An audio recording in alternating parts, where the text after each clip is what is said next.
Hi guys! Welcome back to my channel. And today, I'm gonna be sharing you my honest review about Weblio. So without further ado, let's get started.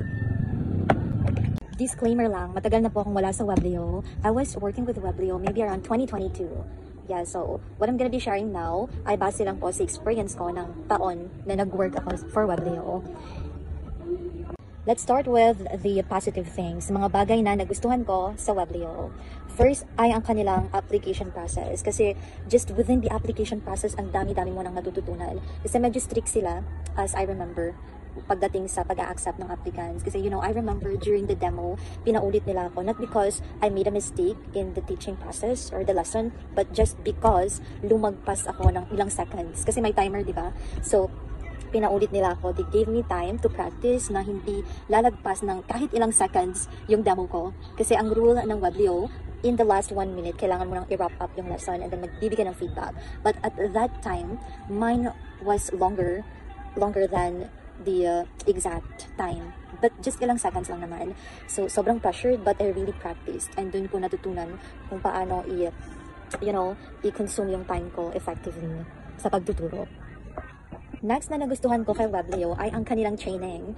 Sa ibang companies, you have to go through self-training lang.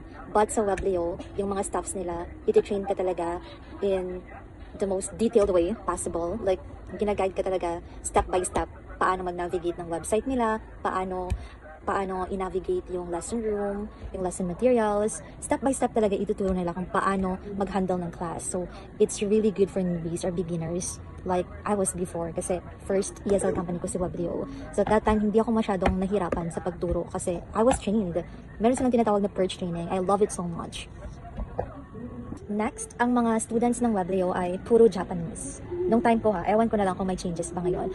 And I love it kasi yung Japanese students, mostly they are really, really kind compared sa ibang nationalities. I can say, based on my experience, they are the kindest students. So, gusto ko yun sa Weblio. Next na gusto ko kay Weblio ay yung pag nag-book ang student sa'yo, makikita mo kung anong lesson material ang gagamitin nila. Kasi sa ibang companies, parang on the spot siya.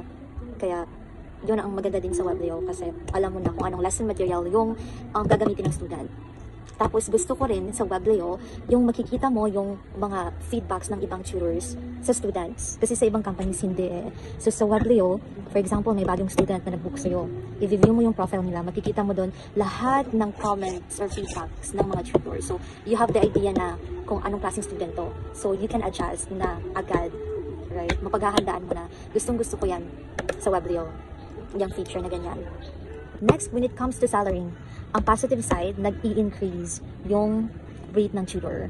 So, based yan sa number of classes na makakandak mo. Kasi meron silang rank A, B, and I forgot about that part. Basta merong mga ranking yan. And pag umabot ka ng higher rank, means to say, higher din yung rate mo na.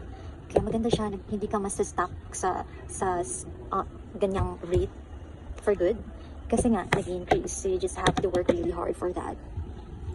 Now, let's talk about the negative side. Ito yung mga bagay na hindi ko masyadong nagustuhan kay Weblio. So, in terms of salary, yun nga nag-i-increase siya. But the problem is, or maybe, should I say was, kasi base to sa experience ko. And our experiences vary accordingly, so disclaimer lang yan. That time, sobrang tumal talaga. Ang tumal ng time ko. And, yan din yun, same experience din sa ibang tutors na nakilala ko online. We created a GC and we expressed our sentiments, our complaints there. So yeah, doon ko na realize na sobrang nahirapan din sila sa bookings nila at that time. Mga ilang months na rin yun na everyday nag-open slots but ang tumal-tumal. Kaya ang hirap maka-earn ng malaki yung time ko. Next, I felt like they were student-centered, too student-centered. Kasi, base sa experience ko, may student doon na nagpa-power trip. So, makikita mo yon sa profile ng student. Lahat ng feedbacks ng tutors, ibang tutors, puro negative. Nagpa-power tripping lang talaga siya, nagbubook, pag-tripan ka, tapos bibigyan ka ng sobrang liit na rating sa huli, and then nagbubook ulit. So, it was like a cycle. Tapos nakailang report na ako, nakailang report ng ibang tutors, but still, the student was able to book our classes. So, ang hirap, nakaka-stress. Kasi, ang laki ng impact nun sa profile mo, yung mga negative feedback ng student na yun. So, I realized that they were too student-centered kasi ang dami ng reports, but still, the student was able to book lessons with us. Next, to be honest, at that time, the management was so strict, especially in terms of the attendance. Willing silang mag-terminate ng tutors right away sa ilang absences lang. Kaya, hindi katulad ng ibang companies. Sa WebLeo, pwede kang mag-keep out sa ilang absences lang. And I think that's all. That's all I can remember. Yeah, thank you so much guys for watching. At kung may mga tanong kayo about WebLeo, about my experience, just don't hesitate to comment down below. And like and follow na rin. Thank you.